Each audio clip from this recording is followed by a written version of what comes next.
কাউন্সিলৰ এটা project community training centre on mushroom farming for livelihood and entrepreneurial development in the backward area of BPR Assam and adjoining areas. আমাৰ BPR অঞ্চল আৰু ইয়াৰ ওচৰে পাঁজৰে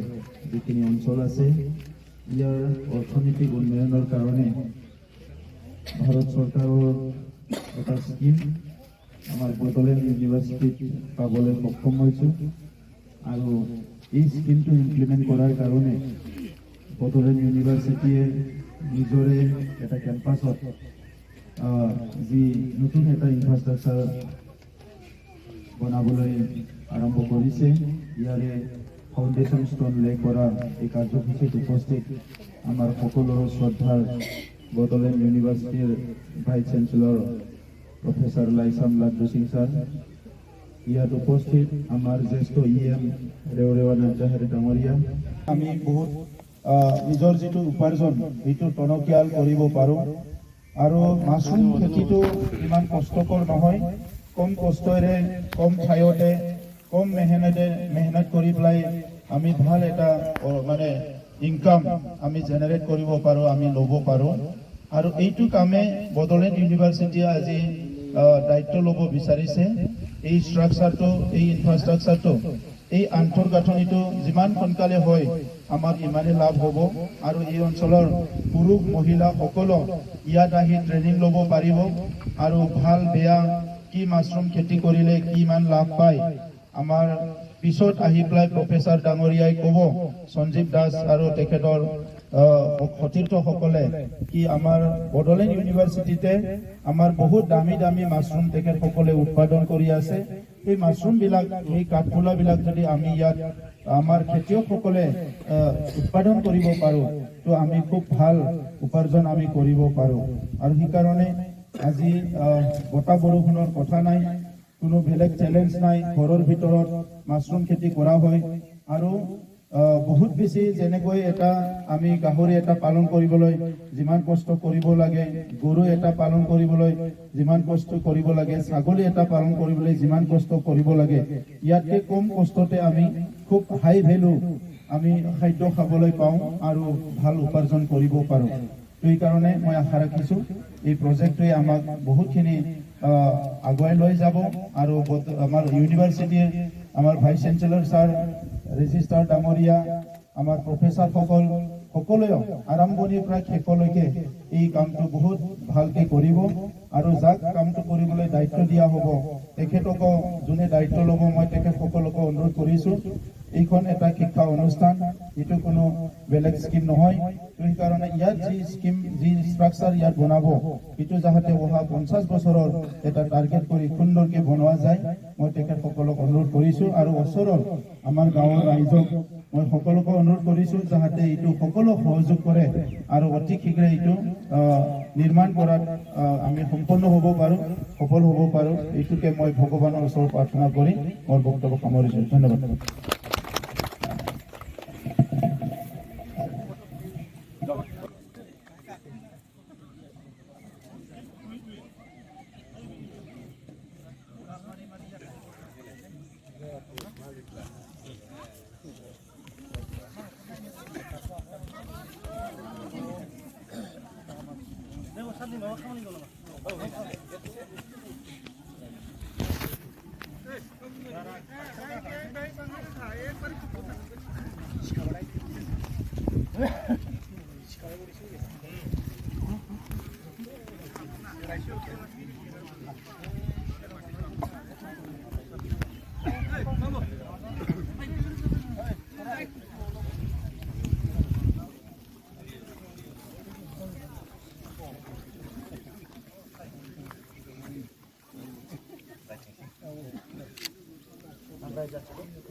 हाँ,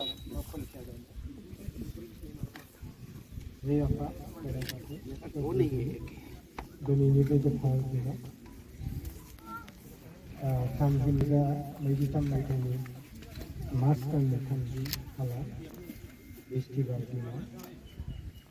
सबायझार बे गामियाव बिटिसिनि माशरूम सेन्टार ट्रेनिं सेन्टार नमा गायसननायनि गोथार हाबाफारि आरो जोंनि बिटिसिनि मानगोदार चिफ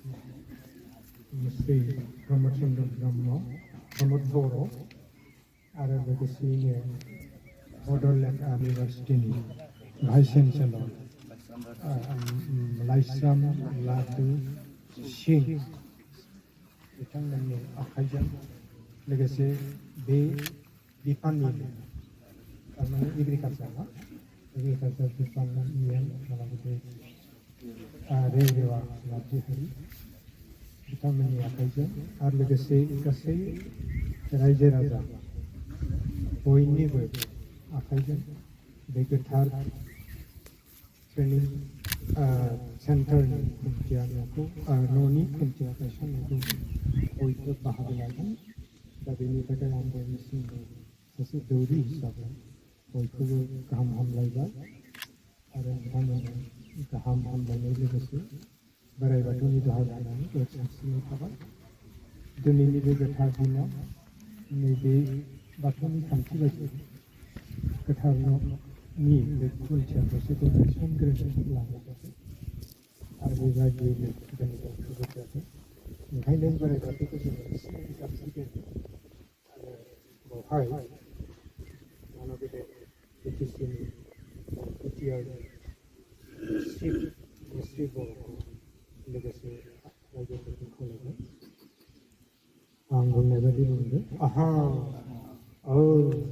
रि क्लि हो से औ रि क्लि हो से औ रि क्लि हो से औ रि क्लि हो से औ रि क्लि हो से हे आफा सोरजिगिरि बोराइ बाथौ नोंनो हा दै बार सान अख्रांनि गिरि अहे आफा सोरजिगिरि दिनै गोथार दिनाव गोथार बुब्लियाव बिटिआरनि चिफ जानानै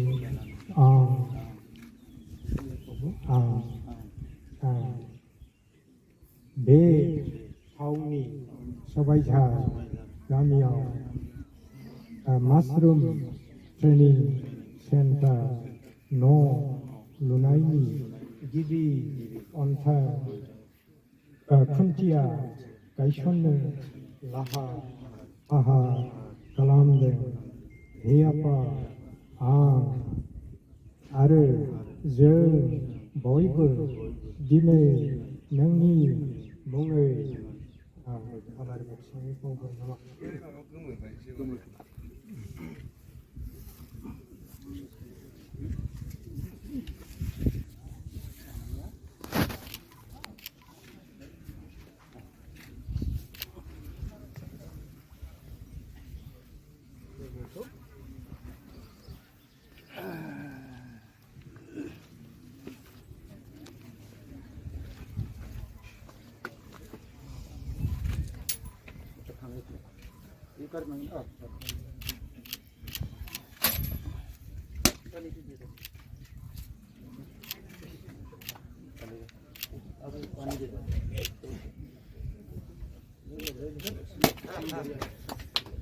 पानी डालना ना नारियल भी डाल दो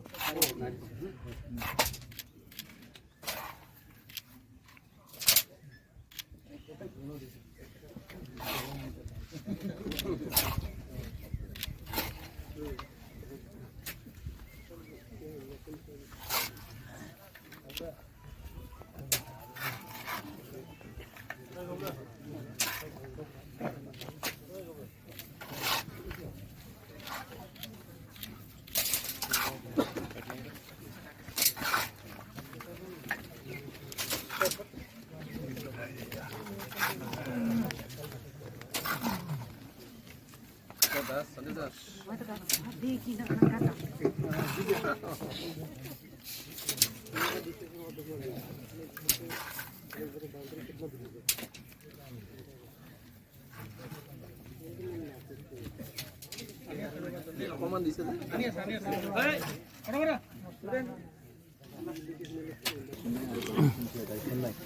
हाबाफारिखौ बड'लेण्ड इउनिभार्सिटिया बेवहाय लादों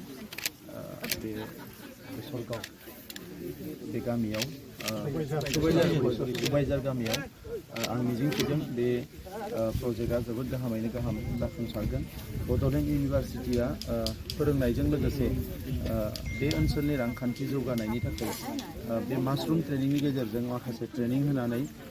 बे ओनसोलनि रायजो राजाफोरखौ माखासे मदद होनायनि थांखिजों बे स्किमखौ लाबोनाय जादों आरो आं मिजिंथिदों जे बड'लेण्ड इउनिभार्सिटिनि बे थांखिया बे स्किमा ओनसोलनि रायजो राजाफोरखौ जथेस्थ' मदद होगोन आरो थाबैनो रांखान्थि जौगानायाव बिथांमोना बिहोमा होनो हागोन मानोना जों बयबो मिथिगौ जे मासरुम बा जि आबाद बियो बयनिख्रुइ गोरलै बियो माइ आबाद एबा गुबुन आबादनिख्रुइ दाउ अमा फिसिनायनिख्रुइ जोबोद गोरलै बेखौ न' सिङावनो खालामनो हायो आरो बेनि गेजेरजों जायफ्रा मासरुमखौ आबाद खालामो बिथांमोना मासरुमखौ जायोब्ला बिथांमोना मोजां निउट्रिसन मोननो हायो आरो बेजों लोगोसे बेखौ फानोब्ला मोजां रांखान्थिखौ जौगाहोनो हायो दा बे गासैबो बिथिंनिफ्राय नोजोर होनानै बे स्किमा बड'लेण्ड इउनिभार्सिटिनि बे स्किमा जोबोद भायेबल स्किम जोबोद मोजां स्किम ओंखायनो आं मिजिंथिदों जे बियो थाबैनो जाफुंसार महर मोनगोन आरो जोङो सरकारनि फारसेनिफ्राय बड'लेण्ड इउनिभार्सिटिनो बे स्किमखौ जाफुंनायाव मा हाबाफारि जोङो एबा मदद होनांगौ जों होगोन अलरेडि बड'लेण्ड इउनिभार्सिटिनि बाय'टेक्न'लजि डिपार्टमेन्टआ क'क्राझार चिरां आरो बिटिसि ओनसोलनि गोबां सुबुंखौ मासरुम ट्रेनिंखौ अलरेडि बिथांमोना होखाबाय आरो गोबां आबादारिफोर अलरेडि बड'लेण्ड इउनिभार्सिटिजों सोमोन्दो लानानै दङ आरो नैबे सेन्टारा जानायनि उनाव आरोबाव बांसिन मोजाङै बिथांमोना डेभेलप खालामबावनो हागोन आं बेखौ मिजिंथिदों सोरबायदि बिथिं व्यक्तिया बेयाव ट्रेनिं लानो हागोन बेवहाय गासैबो थाखोनि हागोन लाइमोनफोराबो हागोन आइजोफ्राबो हागोन सेल्फ हेल्प ग्रुपआ हागोन आबादारिफ्रा हागोन गासैबो बेवहाय खुनु बैसोनि एबा डिग्रीनि बाथ्रा गैया गासैबो थाखोनि सुबुङा जायफोर मासरुम आबाद मावनो गोसो दङ बिथांमोना बयबो बेवहाय ट्रेनिं लानो हागोन दिहुनथाया जुदि गोबां जायोबा बेनि बिथिङाव बिनि थाखाय प्रसेस जागोन एक्सपर्ट जागोन बाहेराव जागोन मानोना मासरुमनि डिमान्डआ गोबां आरो बड'लेण्ड इउनिभार्सिटियाव जानो थाखायल' नङा मेडिसिन बानायनो भिटामिन बानायनो गुबुन गुबुन बिस्कुट बानायनो बायदिसिना बानायनायनि प्रसेसा अलरेडि जागासिनो दङ दा नंखायनो बेवहाय जुदि सारप्लास प्रडाक्सन जायोबा नांनायनिख्रुइ बांसिन प्रडाक्सन जायोबाबो जेबो सिन्था खालामनांगौ गैया प्रसेसिं आरो मार्केटिंनि थाखाय अलरेडि इउनिभार्सिटिया माखासे लिंकेजफोरखौ बिथांमोना लानानै दङ दा नंखायनो बे ओनसोलाव बड'लेण्ड इउनिभार्सिटिया जोंनि इन्डियायावनो मासरुमाव बिथांमोना चेम्पियन जानानै दङ बे हिसाबै मासरुम आबादारिफ्रा जेबो गिनांगौ गैया होननानै आं सानो